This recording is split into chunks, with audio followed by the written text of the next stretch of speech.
Otep à tous, bienvenue sur la chaîne des panafricanistes, par essence, par conviction et par excellence. Celle des citoyens kémites par nécessité et obligation de combat. Nous sommes une chaîne qui n'est guidée que par nos ancêtres et rien que par les ancêtres qui appartiennent à l'égrégore du monde noir.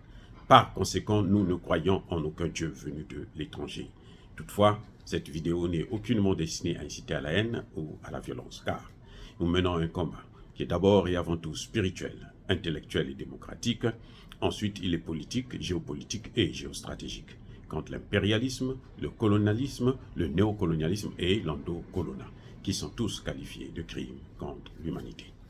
Nous menons ce combat sur la base du principe fondamental que nous avons hérité de nos ancêtres kémites, qui est celui de la Mahat, c'est-à-dire solidarité, vérité et justice. Vous êtes donc en droit de connaître la vérité et nous avons l'obligation de vous dire la vérité, rien que la vérité, afin que justice soit rendue au continent africain. Et ça, c'est notre modeste contribution dans cette noble lutte en faveur de la souveraineté, la dignité, la solidarité et l'unité africaine. C'est exactement ça que nous appelons le panafricanisme. Bien-aimés frères et sœurs, toute force illégale qui va nous essayer de nous défier, nous allons faire face à elle. Dixit, le chef des forces armées de la MONUSCO. Oh, vous n'êtes pas surpris? Et maintenant, nous allons faire la guerre. Maintenant, la MONUSCO dit, elle va faire la guerre contre les rebelles. Quels rebelles? Il y a plus de 100 groupes rebelles au Congo. La MONUSCO va faire la guerre contre quels rebelles? Le secrétaire général, plus tard qu'il y a 2 semaines seulement, Antonio Guterres lui-même, en personne, écoutez bien, Antonio Guterres dit, nous n'avons pas des armes pour faire la guerre contre le M23. Ils sont plus armés, mieux équipés que nous. La force des Nations Unies, c'est-à-dire que le monde entier, les Nations Unies, c'est le monde entier.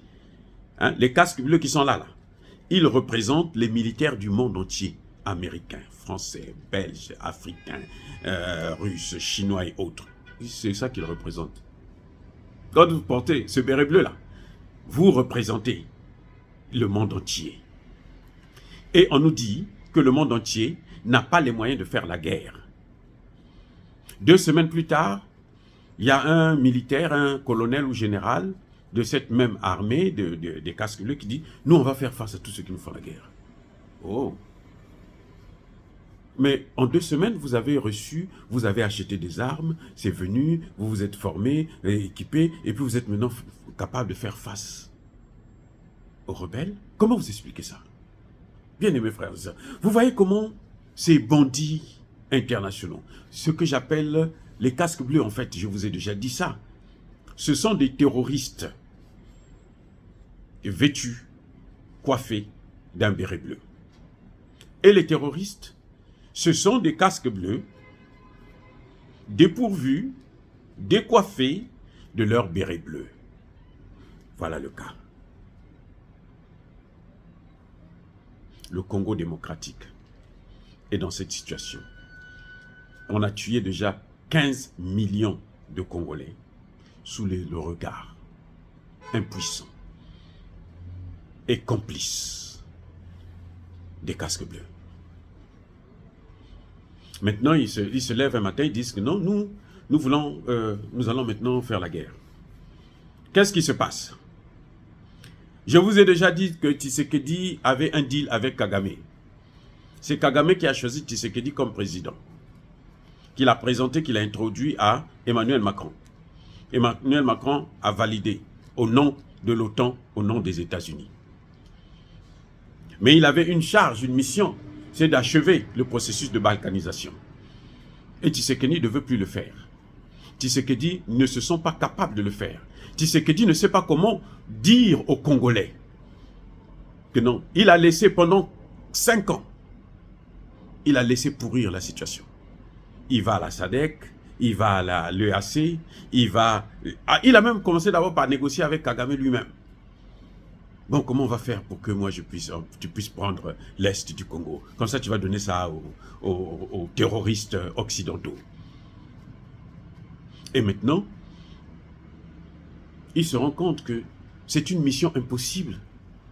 Le Congo n'appartient pas à Tshisekedi, encore moins à Kagame.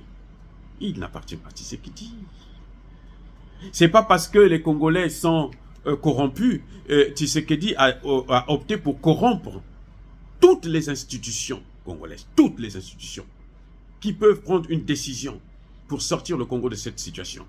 Je parle du Parlement, sénateurs et députés, je parle de l'armée, tous les généraux, tous, ils sont impliqués.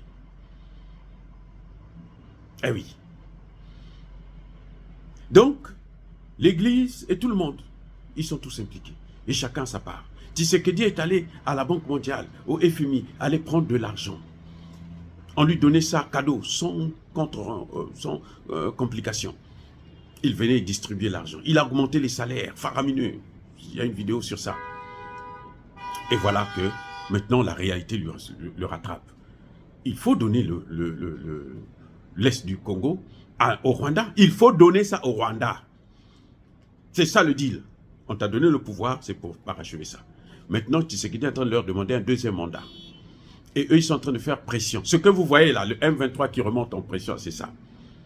Maintenant, il ne veut pas compter sur, c'était sans compter sur les Wazalendo, les patriotes, les nationaux congolais, une jeunesse qui s'est levée, une jeunesse qui a pris les armes, une jeunesse qui s'est engagée à faire face, à affronter le M23. Et cette jeunesse a commencé à avancer, Depuis le 1er octobre, chaque jour qui passe, Kagame ne cesse d'envoyer des dizaines, des centaines de soldats. Nombreux sont en train de mourir, au point où les mamans rwandaises demandent à Kagame, donne-nous les comptes pour nos enfants. Parce qu'ils disparaissent. Quand ils meurent, ils ne peuvent plus appeler. Et oui, c'est ça le problème. Ils ont tué 15 millions, mais eux aussi maintenant, ils sont en train de mourir. Et c'est là que la MONUSCO se réveille. Mais bon, il y a ça qui est en train de se passer? Non, nous devrons faire face. En fait, la MONUSCO dit qu'elle doit combattre. Ce n'est pas le M23. Puisque le M23 est là depuis longtemps, ils ne l'ont pas combattu. La MONUSCO veut combattre les Wazalendo. La MONUSCO veut freiner, veut arrêter, veut stopper net les Wazalendo. Avec la complicité de l'armée.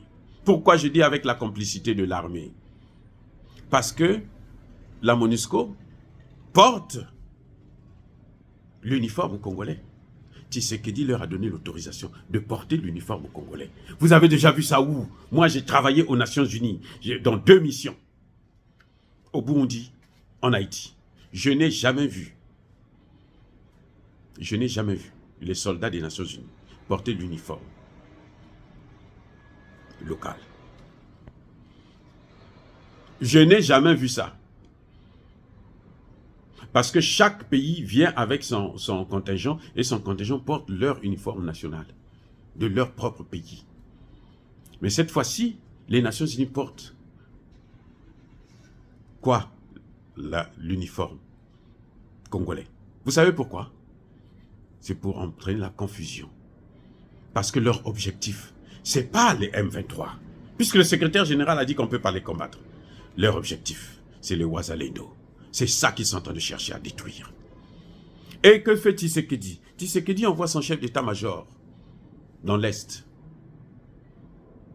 Le chef d'état-major vient, il vire tous les commandants subalternes, il laisse le poids lourd, le gouverneur, celui qui commande toutes les formes, toutes les opérations dans la région. Voyez encore la poudre aux yeux. C'est-à-dire qu'on vient, on les prend, on les amène à Kinshasa pour leur demander de s'asseoir à Kinshasa. On fait croire à la population congolaise qu'il est en train de résoudre le... Non, il est en train d'aggraver la situation. L'objectif aujourd'hui de Tshisekedi, c'est neutraliser les Wazalendo. Ce n'est pas le M23. Tshisekedi a un problème avec le M23. Je répète, Tshisekedi a un problème avec le M23, et plutôt les Wazalendo. Son problème, ce n'est pas le M23. Pour lui, les M23 sont légaux, parce qu'ils sont là pour prendre une partie du Congo démocratique à la demande. des Américains. C'est pour ça que vous voyez qu'en ce net moment, Anthony Blinken s'agite, il panique, parce qu'il voit qu'il y a une force, on ne sait pas d'où elle vient, quelle est la force que ces gens-là ont. Ils ne sont pas équipés normalement, ils n'ont pas des armes de pointe, mais ils font face, ils ont reculé, ils ont repoussé, à un moment donné, ils ont repoussé les M23 jusqu'au Rwanda. Il a fallu les FARDC, l'armée de Tshisekedi, pour faire revenir les M23 en leur position initiale. Voilà ce qui se passe. Et maintenant, ils ont demandé le secours des Nations Unies. C'est pour ça que cet imbécile de commandant, le chef d'état-major de la MONUSCO, vient vous dire, nous sommes là pour combattre ceux qui sont illégaux. C'est un imbécile, c'est un criminel. Sa place, c'est à la Cour pénale internationale de justice, s'il y en a existé une. Parce que cette Cour pénale internationale de justice, c'est pas pour juger les vrais criminels, c'est pour juger les innocents, les pauvres Africains. Dire cela, c'est inciter à la haine ou à la violence. Non. Yaba, colère, Yamaleve. Encore une fois de plus, bien aimés frères et sœurs, soyez bénis. Je persiste et je signe. Soyez abondamment bénis par le Dieu de Kémit et par nos ancêtres angélisés. Mais que tous ceux qui persécutent le continent africain le pillent et le déstabilisent. Qu'ils soient noirs, blancs, chinois, arabes, juifs, indiens, qui qu'ils soient punis, maudits, foudroyés, neutralisés, écrasés, effacés par ce Dieu de Kémit et par nos ancêtres angélisés. Vive l'Afrique éternelle. J'ai dit et j'assume.